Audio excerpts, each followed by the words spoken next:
Yeah, sorry, I forgot this morning to introduce myself as I was part of the presentation and from Toll Collect and Bahn. My name is Karl Strack. I'm project manager from GBK Trusted Partner, 64 years old. And yeah, why should I do this in my bloody old days? But yeah, I think it's good to do that. Some olders are also participating in this project. Yeah.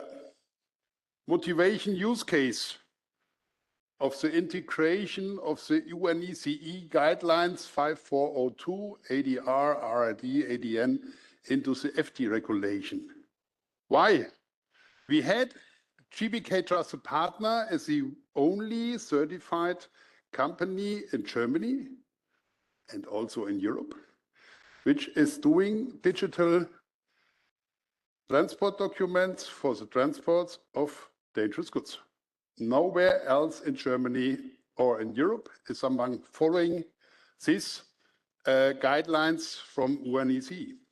As we are the only one doing this in Germany and in Europe, we decided to take part at the eFTI for All project to ensure that this is what is working today will work tomorrow also. Just the legal background, and this is important. The legal background is today and will be tomorrow, will be in 2027, will be in 2028, 29, whenever. So this is a legal background in UNECE. And this is a legal background also for the data of the eFTI, in the eFTI platform for dangerous goods. The basic principle is, as you can see here, is nearly the same as in eFTI. We have a private actor, carrier, transport company, whatever, providing data. We have the TP2 today. Tomorrow it is a platform where the carrier, rail companies or others are providing or generating the data. We have the TP1. The TP1 will in future eFTI Gate, and we have the authorities, the colleagues from Bahn, for example. And in Germany, we have this complete working, and what is necessary here, just to show you, the E on the trucks, it's only on the trucks, not on the trains and not on the inland navigation, but the E shows the Bahns and other colleagues from the police. This truck is running this business with digital data information. So the truck, the Bahn police car is driving along the Autobahn. He sees an E on the truck. His automatic camera can check the license plate or the container number or whatever, and recognize the complete data which are provided from the TP2 in the TP1 to control the data. The data are only in the TP1 when the colleagues from the authorities are asking for. As long as they are not asking for the data are still in the TP2. So they are still in the platform. In the TP1, it's only the fact that there is a license plate and there is the date when the truck is starting or ending. So just this information. But I just want not to speak too much regarding TP1, TP2. The fact is that we have to fulfill legal requirements. This is what we from GBK Trusted Partner have to do. We have to provide the IT infrastructure for the authorities, networking, etc. pp. This is how it works. When you see the data sheets Leah showed this morning, so it looks it's not the same, but it looks similar. So because we have the data flow like we have it also in eFTI. Yeah? So we have the TMS, the SAP system, we have a converter, we have all these things currently available in our system. So use case, UNECE guideline 5402. We have this in Germany, data coming from the TP2 in Germany.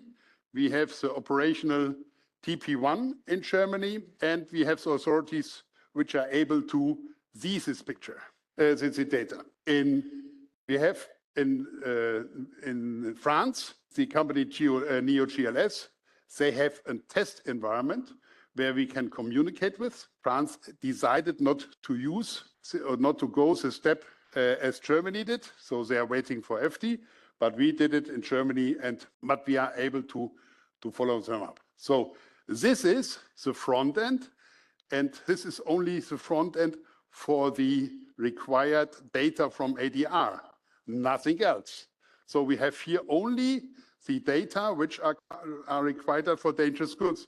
We have no additional information, which are these numbers of 600 information which are available in eFTI, but we have only here these data we need to have for the dangerous goods. So the heating oil, and we have it also available in English, just in case a colleague from England is for training purpose in Germany, and the colleagues from Balm want to show them how it works. They can change the language into English. NeoGLS cross-border, they have the same in their front end. They have a different front end, but they have the same data. So they have the heating oil, they have everything, data direct coming out of the TP2 from GBK, and they are able to see this data. And we can, as eFTI will do it also in future, we can show today the request that NeoGLS as an authority kept the data, or as a gate kept the data for an authority out of our systems. This is all stored in our system. So TP1, TP2 goes to eFTI. So we have here the current situation that we are trying to fulfill the test perspectives which are available. So we have the Estonian testbed with REST API. It works perfect as we've seen, and with the create the data in our distributory system and provides this in the EDGGI format via our GBK platform to the Estonian testbed. And the same we do for toll collect and the German gate. So both ways are currently working. So it's for us currently it's not an issue if we do it in REST API or we do it in e-delivery, but it would make sense to have a final solution which way we have to go. So, and this is your system, Roberta, only the dangerous goods data. So we have also on Friday afternoon, we have the data out of our system in toll collect, the dangerous goods system, direct live captured. And it was a great job from your colleague, Jürgen, Karl, and my colleague, Josef Kaltwasser. So big applause to them, those guys, which were doing this great job. So finally, the conclusion is from July 2027, all competent authorities must be able to conduct paperless inspections based on digital data. eFTI works with structured data sets specified in the regulation, not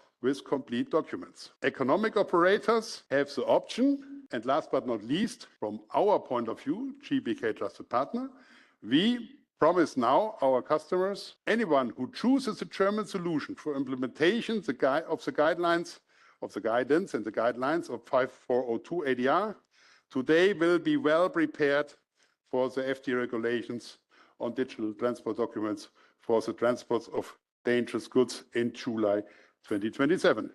Vielen Dank für Ihre Aufmerksamkeit. Questions? From the online, we have one question that there is a connection between the truck and the trailer and the cargo, for example, in case of dangerous goods. But then there was a question that not all the drivers are allowed to transport dangerous goods. So is there also a connection to the drivers in eFTI? This is not required in the 541. So we just have our focus on the data which coming out of the legal system. So the driver has his dangerous goods documents, has his allowance and all these things. Otherwise, he is not able to drive his dangerous goods. So, but this is a different story. I hope this answers the question. David? Yeah. Hi, Karl. Thank you very much for the presentation. Very interesting. Couldn't agree more on what you've said.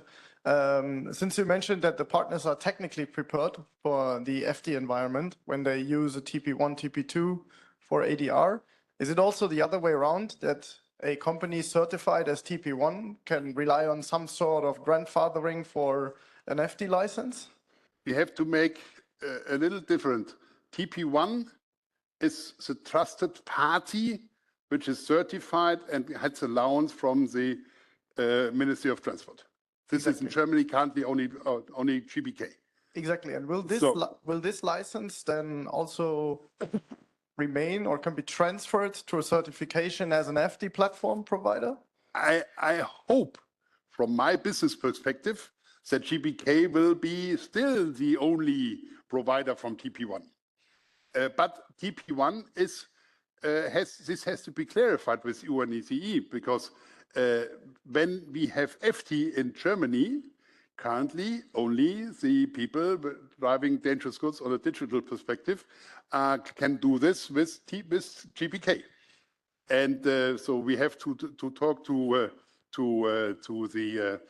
Leah and to Gudula Schwan from the BMV and how we should handle this in future.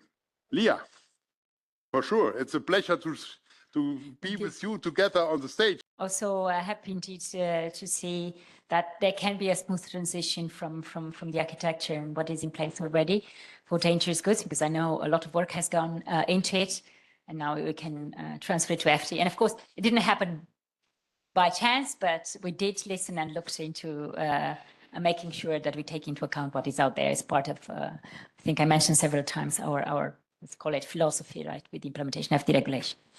Now, when it comes to certification and whether that can be automatically transferred, I'm afraid we cannot be that flexible, because what is important to know is that certification basically is a license to operate everywhere in the EU. You get it once and then you operate everywhere in the EU.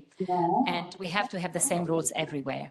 What, however, we can do is to get inspired and to see, of course, because I mentioned earlier that we're looking into setting specialized certifications. So if you want to become a specialized platform that for dangerous goods, for example, then you'll have to obviously comply with specific requirements that would not otherwise apply. And as we are considering also accepting other certification, not as proof and also automatic compliance, but can be submitted and considered by those that will check compliance. Probably maybe the same documentation that has already prepared for the ministry here in Germany in this case can be submitted for the organizations that do the certification, and they can use that as a source of information when they're going to do the certification. But the fact that you have been approved to work as a TP1 in Germany doesn't mean that automatically that you simply can equate it to an EU certification to act as an FT platform that supports dangerous goods transport. To add this, one possibility, as we currently have our focus only on the dangerous goods.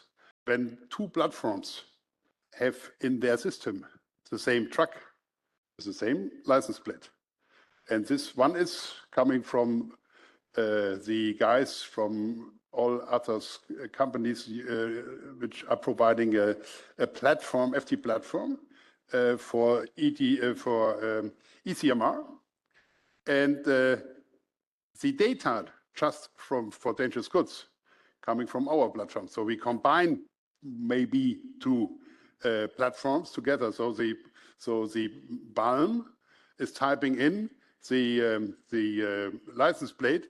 They do not see exactly maybe where the data are coming from. So the one data are coming from us and the others coming from a platform provider. Good. Thank you very much.